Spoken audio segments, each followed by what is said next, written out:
Hello and welcome to Americans Learn. My name is Colin, and today I'm watching The Forbidden Practice of Self-Mummification. And this is coming from the YouTube channel Wendigoon? Wendigoon? Kind of like Wendigo, maybe? Wendigoon. All right, cool. So, yeah, this is the first time first time reacting to a video from this channel. I am familiar with the practice of self-mummification. I know it's pretty horrific. The idea that anyone would do this to themselves is pretty crazy. But I guess, some religious practices have some pretty crazy practices. Yeah. So I don't know. Look, I'm all for religious freedom and practices, and if you're not harming anyone else, but yeah, that I don't know. I'm not exactly sure how I feel about it being forbidden. I mean, it is to me like who I am and where I've grown up and all that stuff. It seems pretty horrific to do. But yeah, I don't know. I guess we'll have to watch the video and learn a little bit more, and maybe I'll feel a little more certain one way or the other whether it should be forbidden or not by the end. So, with that being said, be sure to like, share, and subscribe. I'll bring this into full screen, share screen, and let's fix the camera in there. I'm not sure what that's all about. Alrighty. Let's go, shall we? Throughout all of humanity's history, several rare and unique ceremonies and rituals have been practiced by people all over the globe for reasons ranging from culture or country, or as we're going to be talking about today, religion. And perhaps one of the most interesting and morbid practices ever recorded is that of self-mummification. In Japan's northern mountains lie select groups of Buddhist monks who practice the act of self-mummification, or living mummification. And for such a relatively small practice within the whole scope of Buddhism, it is fascinating how popular this idea has become. And despite there being several rumors and myths around the idea of living mummification, some of which we're going to talk about today, the practice itself has been well documented. So for this video, I want to talk to you all about the strange act of self-mummification. I was doing research into a lot of the more obscure practices and beliefs within Christianity, and I kept getting reference back to this idea, so I figured you all might like a video on it. And after making a 5-hour video about the bloody concepts of war and death, I figured making a nice small video about people decomposing while they're still alive would be a nice thing to take the edge off. So if that sounds interesting to you, then stick around as we talk about those few times in history where someone made themselves into a living mummy. Right after we deal with, again, whatever crisis I'm having right now. But before we get into all of that, I want to talk about something important, like maintaining a healthy lifestyle. So I thought what we do today is we do a tour of... I like that shirt. I just want to point that out. I like that shirt, and I want to know where he got it. My kitchen and pantry, and I'll show you all some of the implements I use every day to keep my body where it should be. So if we turn to our pantry first, we're going to have an assortment of vegetables, wheats, and other things that keep your body in focus. So as we can see,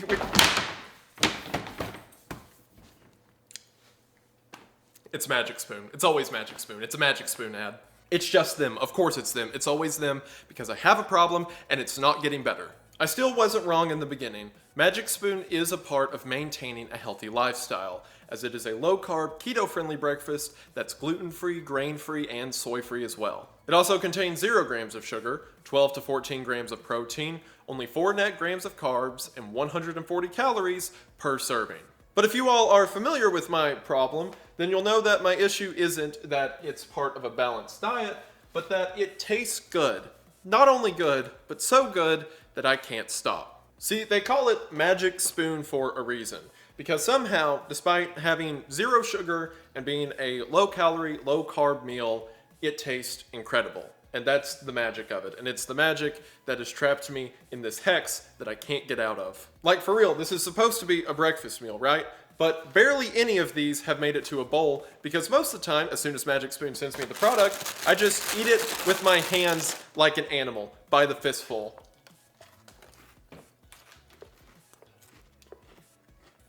This is what I do to entertain you people. That's not even a joke either. They sent me this group of cereals like a few days ago, and then they sent me this one of their new flavors, strawberry milkshake, and I had some friends over, so I'm like, hey, let's try out the new flavor.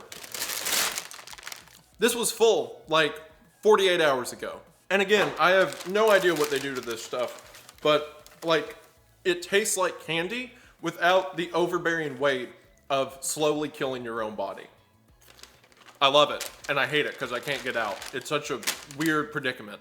So once again, the dark forces at Magic Spoon, and by dark forces I mean employees, have called upon me to bring you all this special offer. Right now, Magic Spoon is celebrating their birthday. So for a limited time, if you go to the link in the description, no discount code, just go to the link, you will get a free box of the birthday cake flavor with whatever order you put in. And I do have to say that the birthday cake is one of my favorite flavors, and this offer is only available for a limited time. So if you go to that link in the description and put together your own variety order, whatever you get will come with the free box of the birthday cake flavor. If you're looking for suggestions on how to build your order, my personal favorites are the cinnamon roll, the fruity, the maple waffle, and of course the strawberry milkshake. Again, I have no idea how they did this. But with whatever order you get, if you use the link in the description to get it, then you will get a free box of the birthday cake flavor as well. And then you can get in on this incredible balanced breakfast cereal that is somehow delicious as well. Thank you all so much for watching the ad. Thank you so much to Magic Spoon for sponsoring the video. As always, it really does mean the most. Hope you all check them out. That link is in the description, and we are back to the video. We are going to go ahead and get into it, but as always, thank you for watching. So to make sure we're all on the same page, let's ask ourselves, what is a mummy? By its more liberal definition, a mummy is any body that has resisted the effects of decomposition. This is most often done through deliberate after-death actions like embalming or organ harvesting. But the term mummy could also apply to natural factors that slow decomposition. For example, bodies that are found on the top of Mount Everest. So while normally mummification requires extreme effort from either nature or the morgue, in the northern regions of Japan, some Buddhist practices have found a way to secure mummification without nature or the morgue being involved. And as a matter of fact, one can do it to themselves while still alive. Now, before I get into the description of the belief and practice of mummification, I want to make it very, very clear that this practice is in no way representative of Buddhism as a whole. Buddhism is one of the largest religions in the world, with hundreds of millions of members. And self-mummification, as far as we can trace historically, has definitely been done by about 17 people. Or at least been successfully done by 17 people. There's been a lot of people attempt it and then die in the process, as we're going to talk about. But Buddhism in general has a very large focus on the spiritual and the mind, reaching this higher order of existence, or nirvana. In most cases, neglecting the body and seeing the body as an unimportant factor in the soul's journey. The only confirmed variation of Buddhism to practice self-mummification is that of Shugendo. Shugendo is inspired by the ancient Buddhist monk Kukai. Kukai was a Buddhist leader in the early 9th century and pioneered a lot of ideas whenever it came to ascetic practices within Buddhism. Ascetic practices, or asceticism, is the belief that it is best to control one's own desires and physical pleasures in order to achieve spiritual importance. Now, Did he say, excuse me, aestheticism? Like aesthetics? I don't know why it's kind of hard to say. Aesthetics. Did I hear that correctly? Is that what he said? Almost like maybe I should put on like CCs. Pioneered a lot of ideas whenever it came to ascetic practices within Buddhism. Ascetic practices, or asceticism, is the belief. I'm not sure Yeah, I do not need the CCs anymore. So that it is best to control one's own desires and physical pleasures in order to achieve spiritual importance. Now, asceticism itself isn't just unique to Buddhism. Pretty much every religion in the world, from Buddhism to Christianity to Islam and everything in between, have some belief of controlling your desires and wants in order to achieve a better spiritual version of yourself. But it seems that Kukai, at least according to the stories around him, took this to an extreme. A lot of beliefs around Buddhist monks have a very heavy emphasis on separating yourselves from worldly pleasures in order to achieve a spiritual perfection. Hence why most of their beliefs involve separating themselves from society and living in a communal sense in these mountain temples. Kukai was a very strong proponent of this, and near the end of his life, according to legend, he quit eating and then one day went away by himself to go meditate. When he was found sometime later, he was dead, although it appeared as if his body was simply sleeping, and it seems that he has reached a higher state of spiritual enlightenment. So, some members of Shugendo, who saw Kukai's life as an example to aspire towards, believed that his mummified state of being after death was the path to enlightenment. Now, Shugendo itself takes aspects from other religions. It borrows some ideas from Taoism and Hinduism as well. So they have more of an emphasis on the state of the physical body, as opposed to a lot of Buddhism that mainly focuses on the mind and soul. Because of that, some followers of Shugendo believed that if the body was taken to the point of near death, or really on the precipice of death for some time, then through the body's connection to the spirit, it would harden the soul. And furthermore, that if someone died while doing meditation in this state of physical near death, then their soul would be in a constant state of perpetual meditation. And if one of them was able to do this, they would reach the state of Buddha, or in other words, total spiritual enlightenment. The term for this, or the term for someone who went through the entire self-mummification process and came out the other side in this state of meditation, or state of Buddha, was Shoku Shimbutsu, which effectively translates to Buddha while in his body. It seems that after Kukai, the first monk who attempted to do this was a monk named Shojin in 1081. However, it seems that, while despite starving himself, after death his body began to decompose. So, the process became refined, and over the next several hundred years, occasionally, monks would attempt the process of self-mummification. So what was this process that allowed someone to stave off the effects of decomposition before they were even dead? Well, the process in most cases would take just shy of a decade to complete. And even then, attempts weren't always successful. The first step in the process was something known as mokujiki, effectively bringing down one's diet to the bare minimum to keep a human alive. This diet consisted of exclusively eating things foraged in the forest, like tree bark and pine needles and seeds. Spiritually, again, this was to bring down the body's form in order to elevate the spirit, but what it was physically doing is removing all fats from the body, as well as starving out the bacteria within the body. See, the reason you decompose after death, negating outside factors, is because your body is full of bacteria that immediately begins to break down your cells as soon as you die. Pleasant thoughts for the night. So, even if these ancient monks weren't aware of it, eating a diet of just pine needles and tree bark begins to starve out the very bacteria that would one day cause them to decompose. And while yes, you would technically survive on a diet of pine needles and tree bark, it would remove all energy storage in the body, so things like fats and muscles.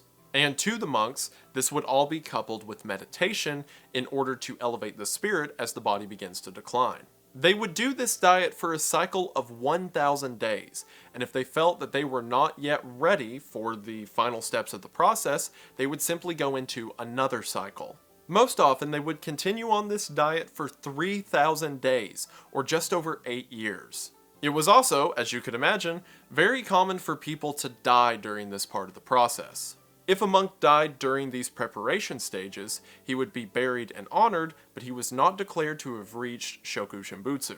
After a monk survived through however many cycles of the 1,000-day fast they decide to do, they would then elect to continue with the final steps of the process. The next step was a complete fasting of any food all at once. For 100 days, they would exclusively drink saline water and meditate. The only other thing that they would intake other than saline water was a tea known as Urushi tea. Urushi tea came from a sumac tree and effectively was made of the same materials that makes poison ivy poisonous. Drinking this tea made the body toxic to any outside composters that may come along, like maggots or worms. So if the process has gone successfully and, the person hasn't died yet, which was much more common than the process going successfully. But if the process went successfully, then all of the bacteria in the body have been starved out to where they can't decompose the body from the inside, and the body is now poisonous to any decomposers that come from the outside. Once all of this was done,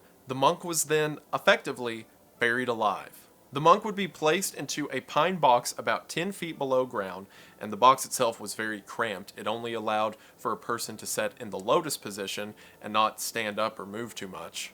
And after placing the monk in the box, a bamboo chute was ran into the box itself to provide air, and the monk was given a single bell to ring every day to indicate that he was still alive. After that, the top of the box was covered with charcoal, and every day, the monks would walk by and listen for the bell to ring through the bamboo chute. And of course, eventually, the bell would stop ringing. Some reports I read said that whenever the bell would quit ringing, they would remove the charcoal, check to make sure the monk was dead before they removed the bamboo chute, covered up the box, and then sealed it off with stone.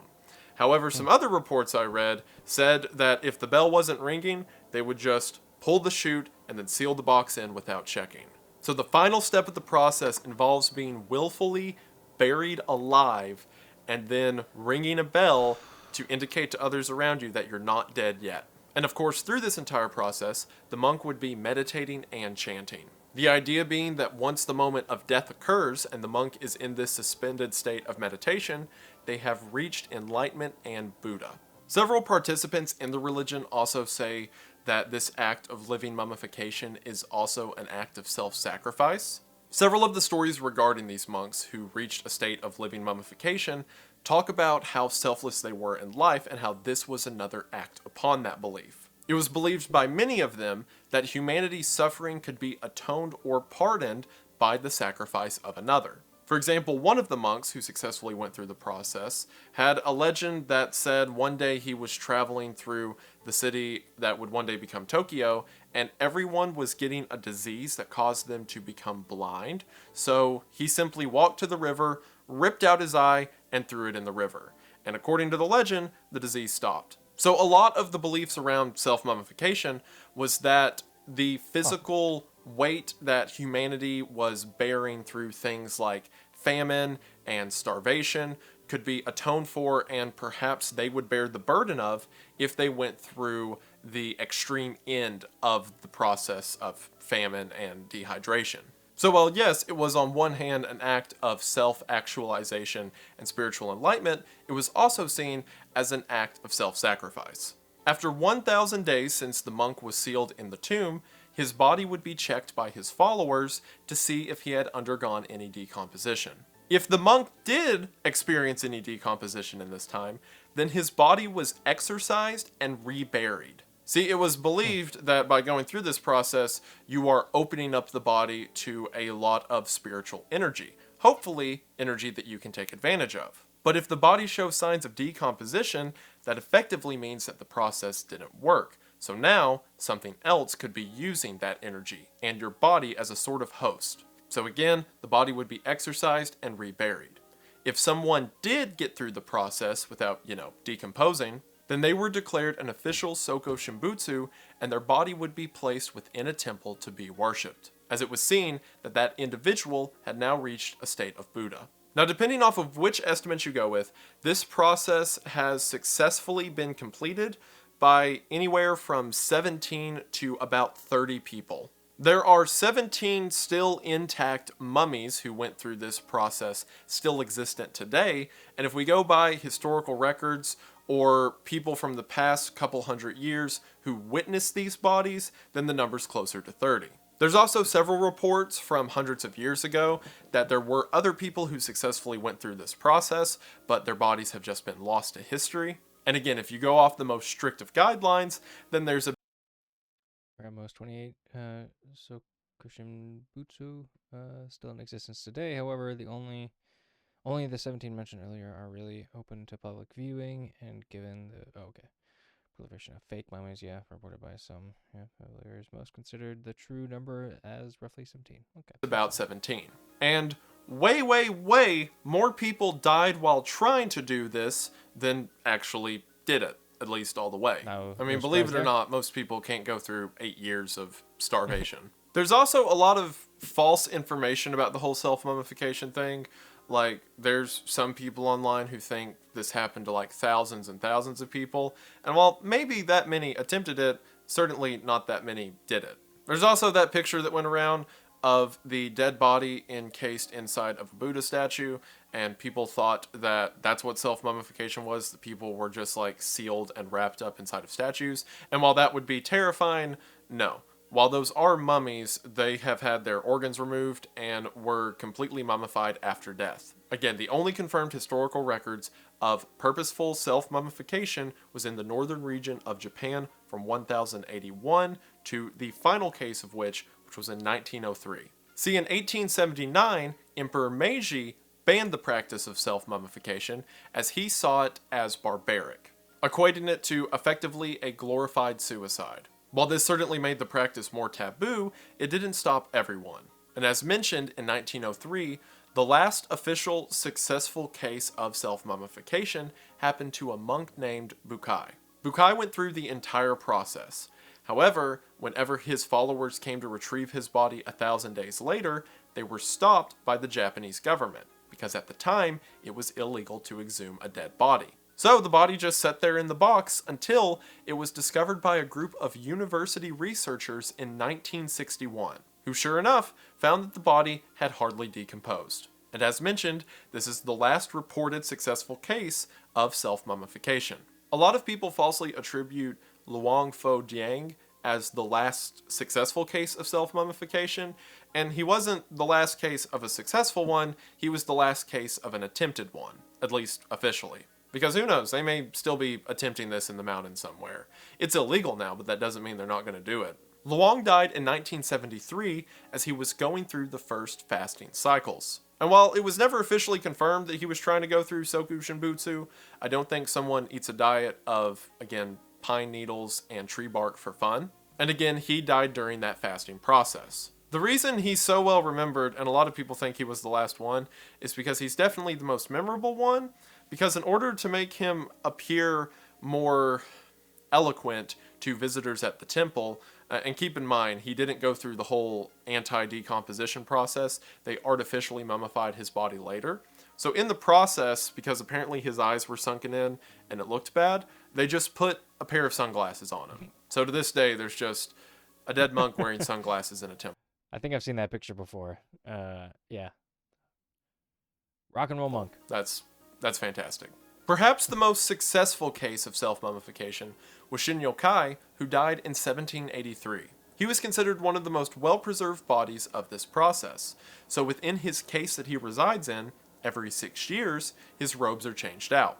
And the pieces of the I was about to ask. I was wondering because like those seem like very clean, new clothes. I was gonna ask if they get changed out regularly. old robes he was previously wearing are chopped up and sold as talismans, with people who buy the talismans saying that they contain some special supernatural property. And that leans back on one of the reasons that I find this so fascinating. The Buddhists of this region, and again, I want to emphasize, this is not indicative of Buddhism as a whole. Again, Buddhism is a very widespread and popular religion, and like I said, this was 17 people. So do not take their beliefs and apply it to anyone who is Buddhist. But there are other beliefs, like in some sects of Jainism or Hinduism, that do have a process for a slow or natural death. But in those cases, it's always because the person just wants to die, either from a physical illness or a physical pain that's tormenting them, or they simply have no reason to continue living.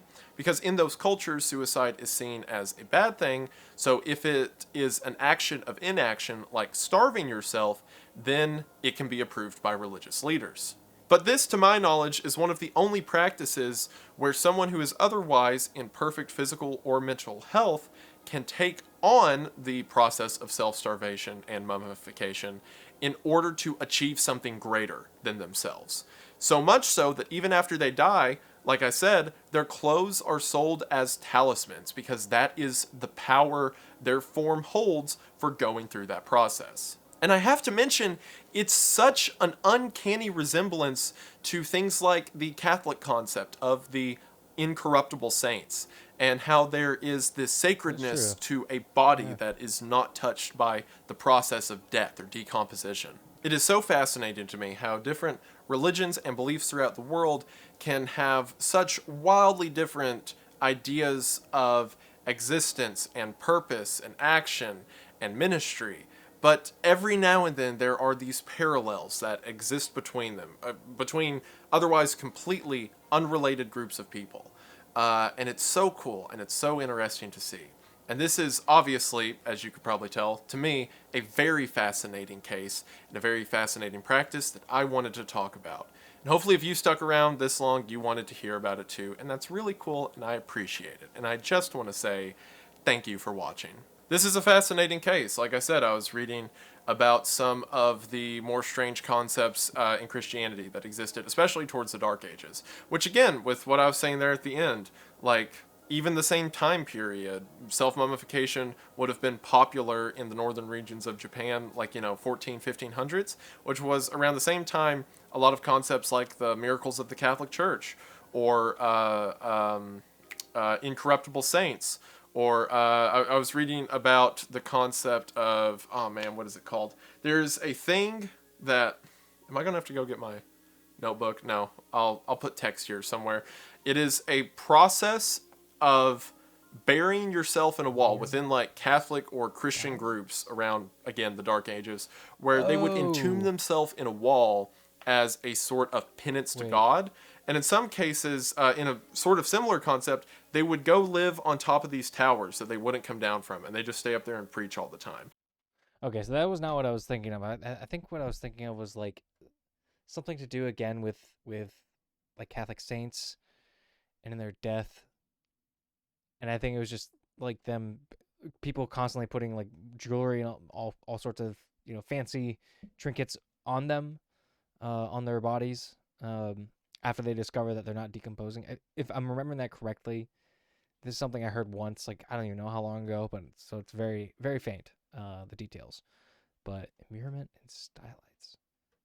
Yeah, I don't think I've heard that one. Enclosing yourself up in a wall or yeah. And it's so weird to see acts of self-sacrifice as kind of, like I said, a penance in one culture happening at the same time on the opposite side of the world from another culture. That's so cool to me. I love it. History is so fascinating, especially the dark and creepy parts. But like I said, I find this cool. And if I'm going to talk about, I was planning to make a video, like a larger one, about like the Christian stuff, because that's more my wheelhouse. Like a lot of the concept I've said about Buddhism and stuff, I've had to research in the past couple days, which I was probably wrong about some of it, and if so, sorry. I swear I'm trying. But Christianity is my wheelhouse. I can, like, if I hear a term, I just know where it goes. I can rattle it off. But I figured before I make that larger video, I wanted to make this one, because it's an interesting topic to me, and hopefully you all found it interesting too. But with that out of the way, I want to say thank you all so much for the support you've shown on the Blood Meridian video. Insane. That is blowing my mind. I don't know if you all follow me on Twitter, but on Twitter, I tweeted it. So let me get this right. The Google Trends for Blood Meridian after I made that video shot up to a rate that they had almost never been at least not in the past several years. It got to #1 for it's still, at the time of making this video, #1 in Westerns on Amazon, like theamazon.com. It's the #1 selling Western right now. And for a while, it was the #1 selling fiction book in America, or American fiction. And I have gotten several emails and DMs from people who work or run bookstores saying Blood Meridian's completely sold out, and they're still getting calls about it. That is incredible. That is one of the coolest things that has ever happened from this YouTube channel. The idea that Cormac McCarthy, one of the most important authors, to me, like who inspired me to create anything, much less be here now, who inspired me to create a YouTube channel that I then talked about one of his stories in, and potentially I raised the sales and attention the book got, that is, I could scream. That's so cool. I want to throw up in a good way. You all are so fascinating. You all make my life so fascinating. Oh, it's so cool. It means the world. I'm so blessed. God is so good. But yeah, I've been freaking out over that. That is such a neat thing to happen, and it's all thanks to you guys. And I really do mean it. Thank you. Thank you all so much. That just makes me all giddy inside. Anyway, yeah, y'all are cool. I really hope I get to do more stuff like that, because I love stories. I love storytelling, and I'd love to just be able to rant more. And seeing the support on that video really does mean a lot. You all are the best. Thank you. Yeah, I've been pretty hyped about that lately, and it's thanks to you all, so I appreciate it. But with that out of the way, I think that should do it for now. I need to get editing on this video so y'all can watch it. Remember to check out Magic Spoon, link in the description. Very cool guys, very good to work with. But I believe that should do it for now. But I just want to say thank you for watching. I hope that you enjoyed, and I will see you in the next one. Bye! Bye. All right. Well, that was an interesting video. Yeah, that was pretty much like not a lot of new, like, surprising information. From that, that's pretty much like the gist that I had before going into this. But yeah, you know, like it is pretty extreme, you know, I think, for at least American culture, to think that someone would do that to themselves. But you know, like, it, free will, you know, they're doing it to themselves. No one's being forced to do it. At least that's the impression I've gotten. He didn't mention anything about forced self-mummification. So I don't know, man. Like, it's crazy, but sorry, I don't want to say crazy. It seems wild to me, but I don't think it should be outlawed. Yeah. Yeah, it's interesting. Yeah, it's like I'm not a religious or spiritual person really. So like those kinds of things, it's difficult for me to wrap my head around and try to understand the culture around it, you know, and all that stuff. I try to respect respect the fact that I'm ignorant in a lot of those things, those aspects, and that affects my perception of cultural practices that are very different from my own. But so, you know, like, who am I to say? Like, why? I don't know. I don't think that should be outlawed. Um, yeah. I don't know. But what do you guys think? Like, oh, I, it's interesting because, like, how far do you take someone's religious beliefs? Like, what if someone's religious beliefs involved cannibalism? You know, I can't remember. I'm sure I think that's an issue that's come up before, like, in the United States. I don't know where we land on that. If cannibalism for religious practices is legal, as long as the participants are all willing, maybe. I don't know. Because, like, I know there are examples where, like, someone gets a limb amputated or something, and in some cases the hospital will let you keep it if it's not, infected with anything that could be dangerous. And some people have turned their amputated limbs into, like, tacos that they and their friends try. So yeah, I don't know, man. I don't know. It's an interesting idea, and I think it'd probably be better to have this kind of conversation with other people instead of just me ranting to the camera. I think because I have ideas, but I don't know. I feel like I would need someone to bounce those off of instead of just throwing them out there.